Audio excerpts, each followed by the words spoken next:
Okay, so now with the last half an hour, we wanted to create some space for us to have the conversation. So we planted all these seeds. Now, what are the resources, the supports, further questions that you have that we as a KAIROS Regina group can provide to continue to support, to water, to nourish the seeds that have been planted today? So we just want to take this time to have those conversations, and it might be, what do you see as the major obstacle that you need to overcome, and maybe we can kind of problem solve and think about what the next steps would be to overcoming that together as a group. Maybe it's a conversation about I'm really excited about, or maybe it's something about taking some time to vision what it would look like for us to be Saskatchewan chapter of the net zero churches. So the floor, so kind of these three areas for us to contemplate. And I'm just going to stand up here and run the mic around to whomever has a thought and wants to share, or online. Begin.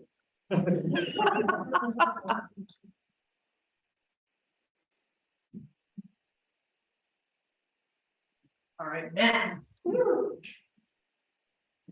Well, I'm just going to parrot something that you said earlier, Tasha, because you were mentioning wanting to find resources, evidence, parishes or councils or church groups, and help kind of educate and inform about options.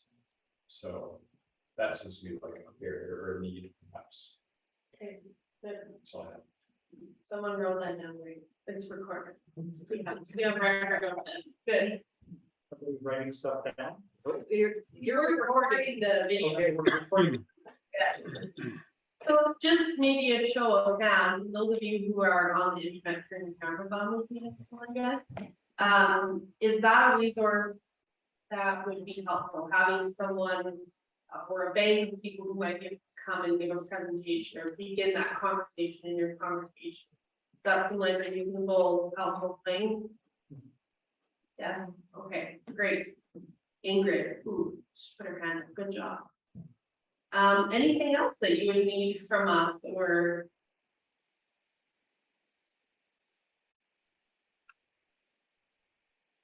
I'm just going to throw out an idea that might be crazy, but some of the technical people could speak to this. In our particular church, we have some furnaces that are fairly new, and we have one furnace that's really old that serves the part of the building that's trying to divorce itself from the rest of the building.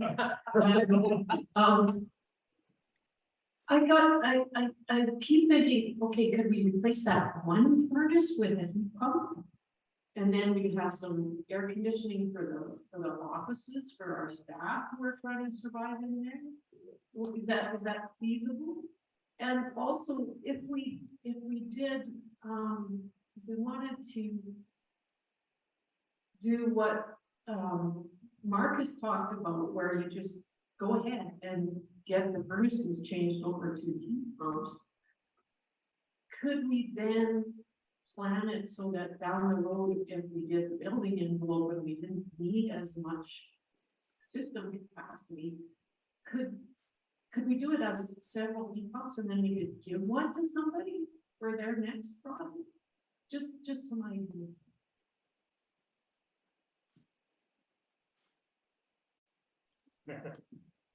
Okay, so what I'm hearing is we need to develop some resources on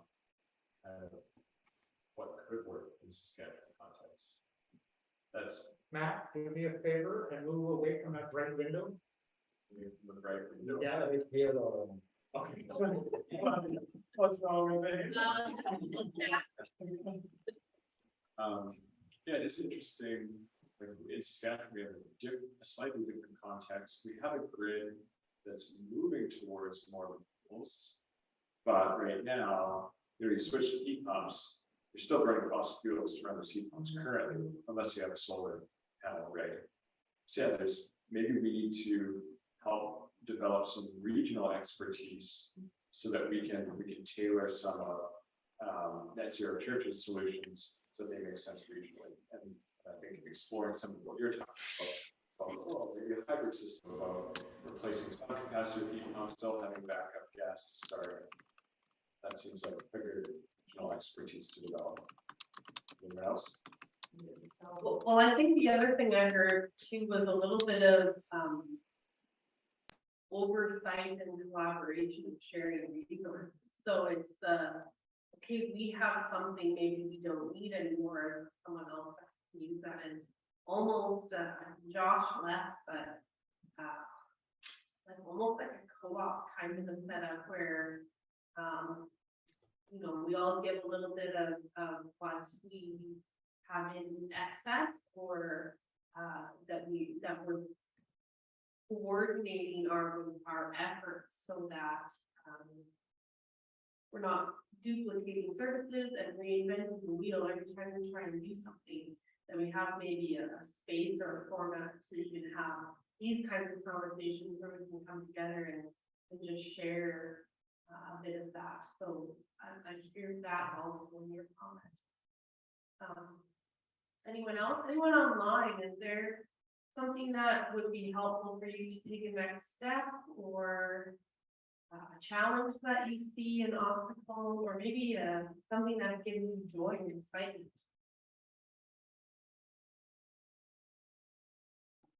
We'll wait for the people online to type and go ahead and have. They should be able to speak up. In fact, I asked them to be unmuted. Try it again.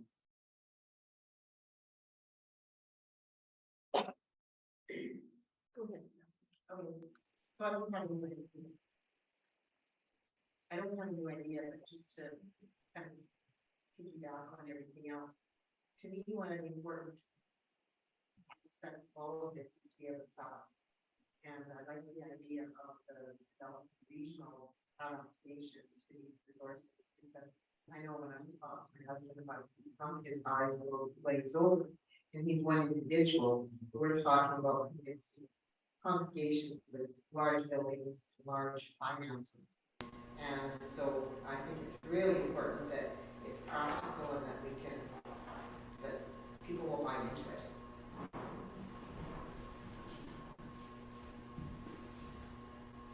I guess I'll just share this as the Catholic Church. I work for the pastoral office of the Archdiocese of Regina, and we are going through the process of looking at amalgamating parishes.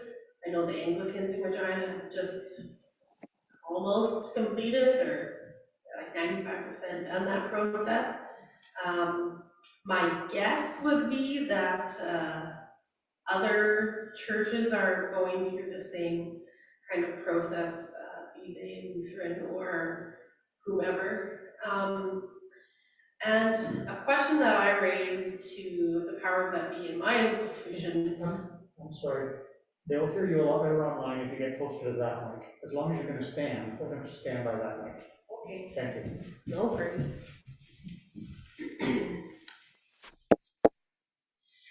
So a question that I had for the powers that be in the Catholic Church was, is there any kind of conversation happening ecumenically where we say, okay, in this neighborhood, there's a Catholic church, there's a Lutheran church, there's an Anglican church, what kind of resources and community support do we offer? Is there a way for us to have a conversation about sharing? I mean, here we are in this space here that's shared by 3 different denominations. Is there a way that, you know, Reformation happened 500 years ago. We had a celebration about it before COVID, and we all got together. We don't kill each other anymore so much here. Maybe we could be friends, you know? Like maybe we could imagine being a church. And it's just so like not on the radar. And so when I had the conversation, it was not. So I'm just wondering if yeah, I know, shake your head and be dismayed. It was frustrating. Is there a way that we can start having these kinds of conversations so that that it's both top down and grassroots up. So individual members and congregations are having these conversations, but they're also bringing it to the attention and speaking to the powers that be, that this is, something that is important for them, for our policy, and for the way that we're going to move forward. Randy. Yeah, I'm gonna, I'm so thankful for your question, because I have this weird relationship with both the Mennonite Church of Canada. Just a moment, Randy. Sorry, what was that? I think they don't have their speaker on. Oh. So they can't hear us. I can hear you. It's just very, very, very quiet. Okay. I'm right next to my microphone. Can you hear me better? Hang on. There, now try. Okay. So I have this weird relationship with both the Mennonite Church of Canada and the Roman Catholic Church. I'm actually a rebaptized Catholic. So I'm truly an Anabaptist Catholic. Okay, it's a long story. Never mind. Welcome. I'm also on the Toronto Archdiocese Council for Development and Peace, which is the Catholic social justice agency, and I write a column for Canadian Mennonite Magazine. So what you're saying is, can churches talk together? Yeah, but that they need to talk also within an understanding of their own traditions. And I have learned very much that you have to talk with the things that are relevant to particular people. So for Catholics, I talk about Pope Francis and Laudato Si and Catholic social teaching. And for Mennonites, I talk about the relationship of ecological justice and peacemaking and things like that. And that's really important. And it's not really a problem, because Catholics also believe in peacemaking. And so that becomes what I think is really a new ecumenical movement. And in fact, it's an interfaith movement, because I did a lot of work with Muslims and in the Edmonton Interfaith Center before I moved to Toronto. We are all talking about caring for nature. But that's also why I talked about some of the sociocultural things, because not everybody has a sense of caring for creation, because they may not have a sense of a creator, for example, or a sense of justice. Eastern religions in particular, justice isn't part of the milieu of the way they theologize about things. And they do it in a different way, but everybody thinks about caring for the poor and caring for nature and things like that. And so it becomes really good conversations that we can have across faiths and across church denominations. And that's why I'm so, well, I'll say excited to work for organizations like KAIROS and be involved in For the Love of Creation, because there is this networking together. And so what you're saying is have that conversation. Yes, absolutely, because we're mostly on the same page, but we do frame it slightly differently at times. And that's really important to recognize. So We also have I just want to follow up with that. And then, yeah, so Randy, glad that you're a great organization. We'll be friends. Do you know of any resources, like concrete resources, or maybe examples of policy that have been written at a diocesan or eparchial or whatever other congregations have kind of level to help facilitate this kind of formal relationship between? Yeah, there are resources. They tend to be a bit specific. I would also say find the people in your denomination who are already leaning in a certain way, or leaning to a way that you can work with. So I don't work with a particular archbishop, but I work with one of the subordinate bishops, because they have their different orientations. So this is just the real politics of life. If you want to send me an email, you can find my email address on the KAIROS website. I'll also put it in the chat eventually. Send me an email. ask specific questions. I can point you to specific resources because I had produced a whole lot of those. Like I said, I was a university professor before working for KAIROS. I published a couple of books and things like that, but also there's organizations like Green Churches Network, which is out of Quebec, or even the Net Zero Churches, because once I knew Mark was coming on this thing, I looked up his website, and there's all kinds of resources around that may help you. But if you want very specific questions, go ahead and shoot me an email.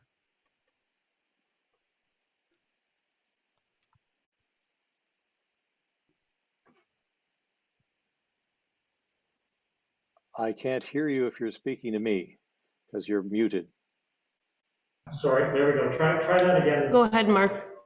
Thank you. We're trying to gather all of the different policies that we've seen that work so that we can suggest them as best practices to dioceses. And one of them is a very simple one.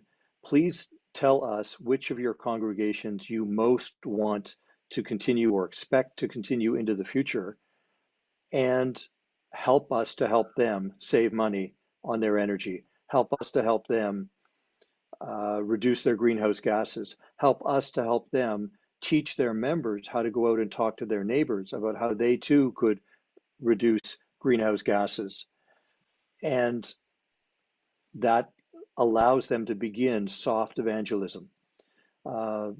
We want to set the policy, or we would recommend setting a policy, that every region or diocese who has a pot of money to invest for the future should make sure that they prioritize green projects over dirty projects, that they should make really clear that, yes, we'll loan you money to put in that solar panel, even if it costs $300,000, because we're going to earn as much from you as we would from a bond, and it will save you money in the future. And that means more money is available to send into the diocese, just from a very self-interested point of view. And that building is worth more if we end up having to sell it because it's got solar panels on it. So these are the kinds of policies we're trying to gather and share out among. And I'm being asked in the chat, am I connected with the United Church region? Not yet, but it sounds like Russell's going to help me do that. Perfect. Anybody else in the chat? Or online? Hang on. We've got it. Oh, that's Randy again. Yeah. Ingrid. Yes, I have, I think, a question for the churches that put up the solar panels. Solar panels are are advertising, right? They say we care about the environment, that if you put on extra insulation, it doesn't have that public statement. So I'm just curious whether those churches had perhaps more people coming in because they, they looked like they were environmental. Did it mean anything for the number of people in your membership? Is one question that I have. And then I also have one sort of policy related thing. I for a year, and so I guess there's 2 points to this. The second part, slightly related, but not really. I attended for a year USA Mennonite Creation Care Network meetings, monthly meetings, and those were fascinating because maybe 10, 15 people showed up, and they were from all over the US. And one of the resources that they had available was now I've forgotten the word. They could get up to $10,000 to instigate a project. And that funding came from a NASA scientist whose wife died. And so they endowed this amount, and churches were then able to come up with their own funding and submit an application to get this other funding. And I think about, it's been in place for maybe somewhere between 5 and 8 years, somewhere around there. And I think something like 12 churches have put up solar panels. And I think when they did a survey, 30 churches had solar panels up. So, is an endowment a good idea or not? I'm not 100% sure, but it did sort of cause people to talk. Yeah, we'll take that money, right, and do something. So that's it. Thank you, Ingrid. I have a question or a comment from Trey. Says, what would be helpful to me would be the denominations mapping out how long they think each congregation will exist. So a plan to migrate which congregations could be figured out. So I have a question to Ingrid's first, I have an answer to Ingrid's first question. Ingrid asked the question about whether or not churches that had put up solar panels had seen an increase in membership as a result of that. I asked that same question to Fred here a year or so ago, and he told me that they're constantly asked questions about it. It is one of the things that people who walk in the door frequently ask. It's just it's drawn a lot of attention. It helps that they're right on a major street and that people see it as they drive by. But to measure whether or not that actually leads to new members is something that's just impossible to do. Thanks, Nick. I find this conversation very frustrating. Because we find about having conversations. Where are we? Oh. Sorry, just trying to get you in view. We talk about having conversations. What I think we need is introductions. We don't know each other. We've got social justice in my own church. We don't know who's doing that in celebration. Just basic introductions. I think you've got to have those introductions before you can start to talk about these issues. We don't have that. And we got to figure out how to do that. Who leads them? Our clergy leadership advocating that. They used to have a joint a decade ago. Clergy in the South End of Regina would get together once in a while and go to it. Disappeared. No, and that's a good idea. That might be something that KAIROS could, invite clergy, interdenominational, and lucky for us, we have Nick who's here, and he is in fact the ecumenical and interfaith officer, so he has all those emails. And he's on KAIROS, so I feel like I just voluntold you, Nick. This is why we're friends. We do it all the time. Any other comments or questions, resources, next steps? Is anyone excited? Like, does anyone have the joy with them? Yeah. Online? Some smiles there. All right, thumbs up, yes.